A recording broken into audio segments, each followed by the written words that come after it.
Hey guys, it's Shelby back with another video and the hairstyle that tells you it's been a rough week. I'm sure we all have that right now. Anyway, in today's video, I wanted to talk about this because I've been getting so many questions and requests to talk more about what's happening in the world, what I think about it, how I feel. And I don't necessarily want to talk about this, but it is obviously something that's impacting every single person watching this, heavily impacting a lot of people, myself included. And I can't keep running away from the requests to talk about it, as annoying as it is, honestly. So I thought, how could I incorporate something that maybe helps people understand what's going on in the world and how it impacts sustainability and how I feel about it and all that kind of thing. And I thought this might work. On top of the fact that the last anti-haul I asked you guys about, everyone was responding things that we're going to talk about today. So I figure you want this and I'm going to give it to you. So I know this is a touchy subject and I understand that it's delicate and I'm not meaning any disrespect to anyone.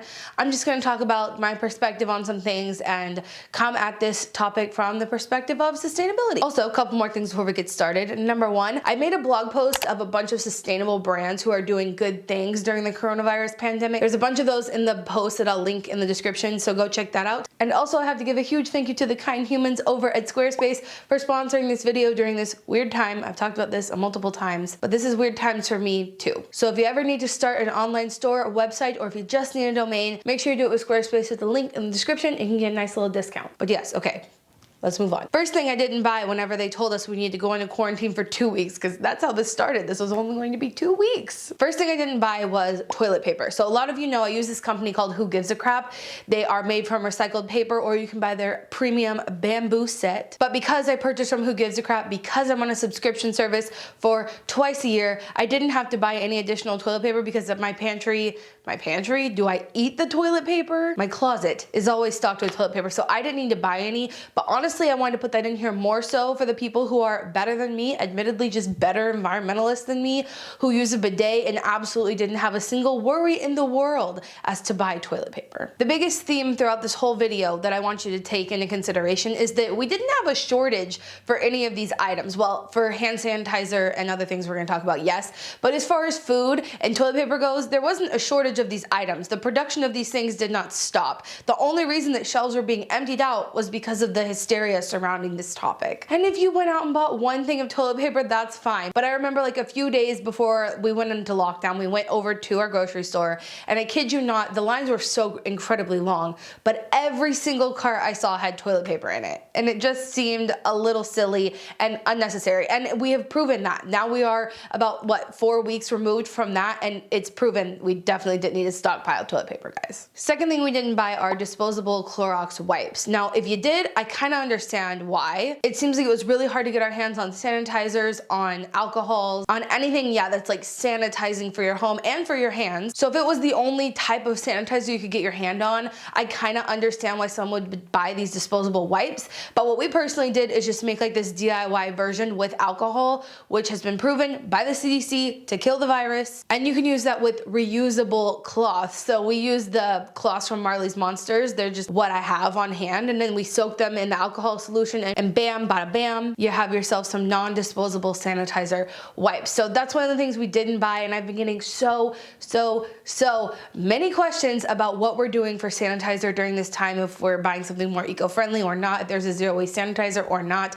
I recently posted my zero waste cleaning video. If you haven't seen that, I tested out a bunch of brands and I'll link it right here. Got a lot of comments in that video because I did state that none of those products are sanitizing during this time where we need sanitizer. Found a gallon size like bulk sanitizer, and that's what I purchased. I can link it in the description, or if you want to go see the vlog where I talk more about that, I'll link it right here. It was a day in the life video where I showed what we're doing during quarantine, so that could also be helpful if you're looking for something more helpful during this time. But yes, that's the second thing we didn't buy, disposable Clorox wipes. And like I said, pretty much all of these, not all of these, that's not true. A lot of these, I understand why you would have purchased them if it was the only thing you could get your hands on. And we'll talk more about that at the end when I talk about my final thoughts about sustainability during a crisis like this. Next thing we didn't buy during this whole pandemic crisis situation in the beginning and even now, we didn't bulk buy any foods. We didn't panic buy any foods. We didn't stockpile any foods. I got a lot of questions about what we're stockpiling and that sort of thing.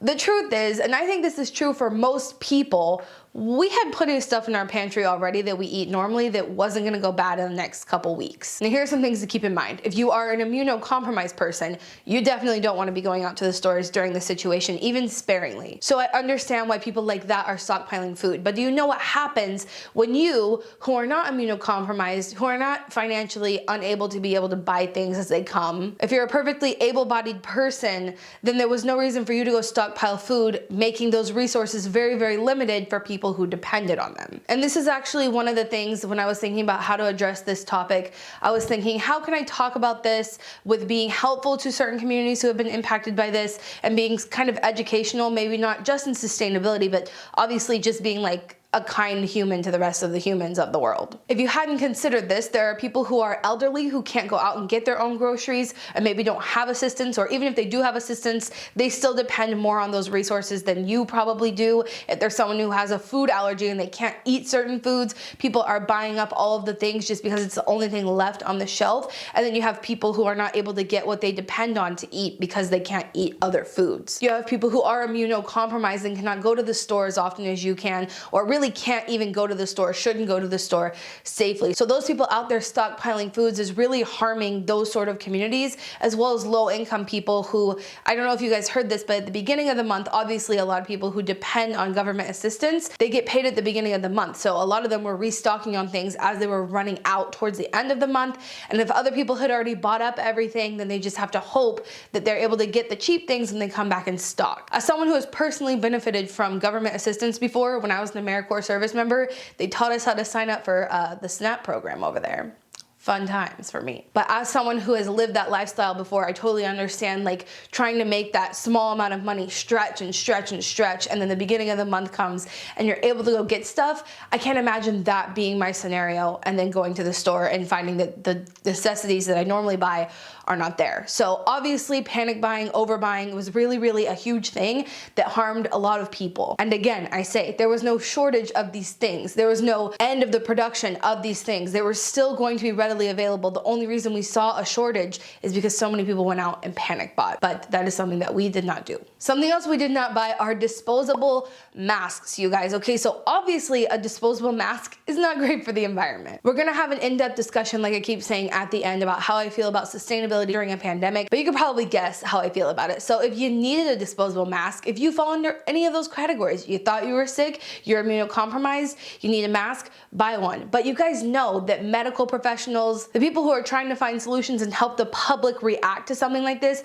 told us plain out, do not buy disposable masks. And yet people went out and bought so many of them that there were shortages for healthcare workers. It's so sad and frustrating to see people let fear take over and then end up in a place where they're hurting others because of their mistakes and them not listening to the professionals who know how to best react to these things. Side note, it's also really frustrating to see the conspiracy theories that have come out of this. But regardless, obviously buying disposable masks, using disposable masks is really wasteful and just unnecessary when the government told us we don't need to do that and it's harmful to others when we do that. So don't fucking do that. Like I was saying, there's a post in the description with companies doing good things during the situation. If you don't know, there's been a lot of information from the CDC saying that in time of shortage, go ahead and use these masks because they're a good stopgap. So it's really nice to see companies coming out and doing something good for the community and not worrying so much about just profits. You can also DIY a face mask, a reusable face mask, and not have to throw face masks away.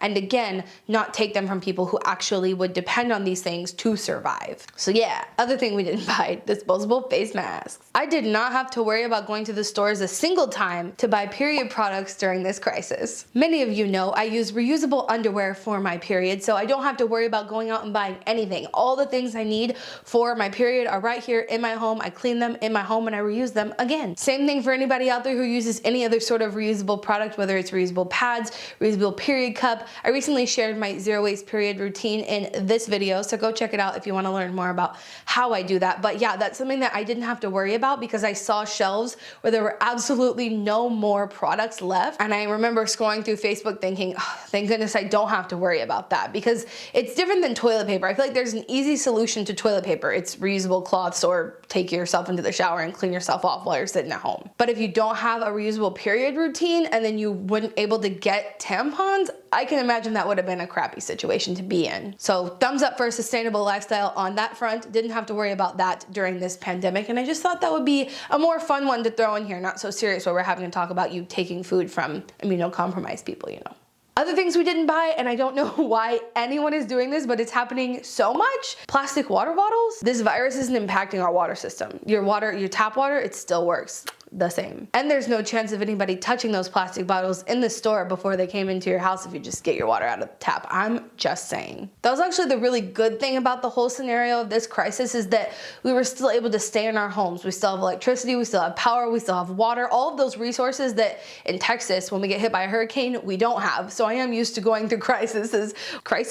I don't know how you're supposed to say that. But I am used to going through situations where you don't have access to those things, where I understand why people buy bottled water and why they buy a bunch of non-perishable foods. There's no foreseeable end in sight where you're going to get power back and gas. I totally understand those sort of situations. This was not that. So yeah, no plastic water bottles over here for us. Another thing I want to talk about, which is really, really frustrating and is, again, just a pure ignorance thing to do. And this is for anybody, no matter who you are, no matter what you're doing, there's no point in wearing gloves. There's absolutely no point in you wearing gloves to the grocery store. Think about it this way. You put on some gloves before you walk into the grocery store, right? You get your cart. You push the cart. Whatever was on that cart, it's on your gloves. You go to pick up your produce, the glove that just touched that cart, yeah, it just touched your produce. You put it in the cart. You go around and pick up all your things and you touch all those things. Everything you touched is touching all those things. The gloves didn't stop anything from happening. Unless you're taking off your pair of gloves after every single time you touch something, it's not helping anything. There's absolutely no point to buy,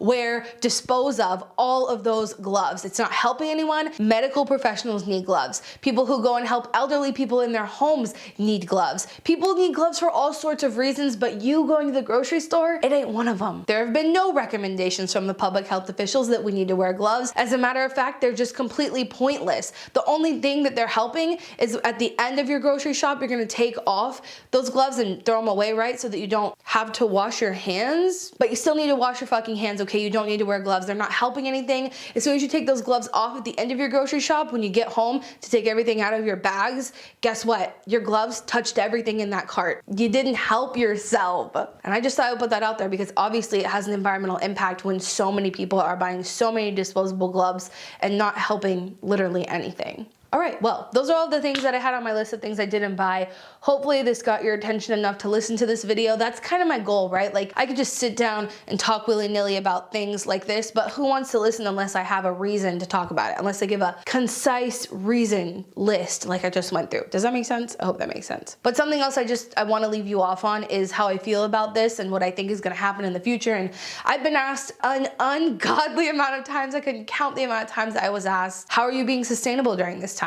How do you feel about all the waste that's being created by this? What do you think is going to happen after all of this? Listen, I'll address all three of those things right now. In order to worry about sustainability of the planet and of your personal footprint, you have to be of a certain privilege to be able to do that. So if you're not able to just know that your baseline needs are met, if you don't know where your food, your water are going to come from, and if you're not healthy and not having to worry about that, sustainability will never be at the forefront of your mind. I wrote this on Instagram, and I think I should probably talk about it more because I don't think people are understanding what I'm trying to say. The privilege to worry about the environment only comes when you have food, water, safety. And safety is your health.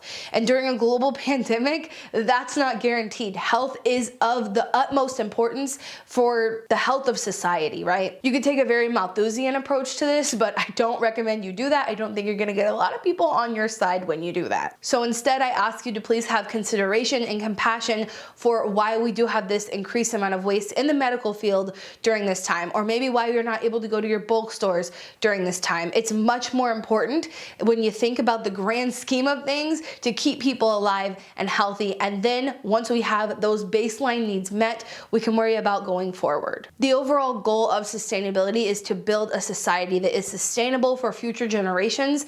And if we can't get the majority of the public to be on the side of sustainability, we will not meet that goal. So if you're telling the public they shouldn't be worried about their health or the safety of their children, instead they should be worried about waste, I don't think you're going to be recruiting many people, and I just don't think that in general that's going to work for most people, including me. Like, if you tell me I should just forego all of the waste in the name of the planet and in possibility infecting many other people and destroying their livelihoods and their lives and taking loved ones from them, I'm gonna tell you no, because that's just wrong. So that's how I feel about the increased waste during this time. I simply do not care. I think it's a necessity. I think we cannot make progress on sustainability until our baseline needs are met, and right now we're not all there. Now, how am I staying sustainable during this time? Because I don't think that that should be our number one priority right now. Sustainability is not my number one priority right now. Staying safe and healthy and protecting others is. I'm doing a few things, obviously. I'm doing everything I can still, but am I buying more things in packaging because I can't buy as many things in bulk, and I also don't want to go to the grocery store very often right now? Yes. Am I still purchasing from Imperfect produce, saving food from landfill? Yes. But did I buy tofu in plastic the other day instead of without packaging because my store won't let me buy it without packaging right now? Again, yes. I have a video where I talk a little bit more about how we're being sustainable during quarantine. Again, I have it linked up here already. I'll link it in the description too. I talk a little bit more about what we're doing to stay safe, how we're being a little bit more sustainable. I also have a post about all of the more eco-friendly hand soaps, if you want to go check that out, and how hand soap is much more effective than hand sanitizer also. So yeah, I have no like ill will or anger or frustration towards people being able to only get coffee in disposable cups right now, towards not being able to go bulk shopping right now. It's a necessity to get society back on track so that we can make progress. If we can't get society back on track, there will be no progress. And that's just the realist in me. And then the last thing I want to say is people who keep asking me, how do I think the long-term impacts of this are going to be? What is going to happen after this? Do you think sustainability will be impacted by this overall, blah, blah, blah, that sort of thing? And I will tell you that my friend Verena Aaron, she has the YouTube channel My Green Closet here on the internet. I'm going to link this video below. It was such a simple concept, but something I've always tried to say, but didn't know how to say it. And it is the thought of worrying about what you can control and not worrying about the things that you can't. For instance, things you can control right now are what you do in your own home, sustainable things that you can do in your own home, and all the things that you have done and are able to continue to do to help the planet during this time. Things like not purchasing fast fashion, right? You can definitely still purchase clothing secondhand from online retailers like ThredUp. I talked about that recently in a vlog. I'll link right here. You can start making a lot more things in your home from scratch if you have extra time indoors on your hands to avoid some waste in that way. There are several things you can still do to live more sustainably during this time. So focus on that and don't focus on the things that are out of your control, such as your grocery store won't let you go shopping in the bulk bins with your own bags right now. Coffee shops won't let you bring your own cup right now. You can't control those things. So wasting your energy on them is not productive and it's not helpful. And same thing goes for what you and I think are going to happen after this pandemic is over, what we foresee happening, if we think it's going to impact this or that. We can't know and we can't control it. So please don't waste your energy. Don't get stressed about those things because it's just not good for us. It's not good for our mental health. It's not good for your immune system because stress. Please just don't focus on the negative or things out of your control. That's the key here. And for so long, I've been trying to say that. People always ask me, how do I change my friend and family's minds about being more sustainable? What do I do if I don't have access to this or that? And the answer is, don't worry about things you cannot control. There are so many ways to live a more sustainable lifestyle, to focus on the parts that you have no control over so much that you forget about all the things that you can do or that you are doing. It's just not productive and it's not helpful. So that is my soapbox for today. But like I said, this video is brought to you by Squarespace. Huge thank you to them for supporting my channel during this time. And now I'm going to share a little bit about them. Like I said, Squarespace is an all-in-one platform, so you can look to them to build an online store, website, or even just if you need to purchase a domain. Squarespace makes setting up a website super easy because you don't need to learn coding. They already have some beautiful templates over there that you can customize to be exactly what you're looking for. Squarespace makes it easy to connect your social media and to also take advantage of their blogging tools. You can do email campaigns through Squarespace because it is an all-in-one platform, like I mentioned. With their 24-hour customer service and traffic insight tools, It makes it the easiest way to build a website on the internet today. So when you're ready to launch, head over to squarespace.com/Shelbizleee for 10% off of your first purchase.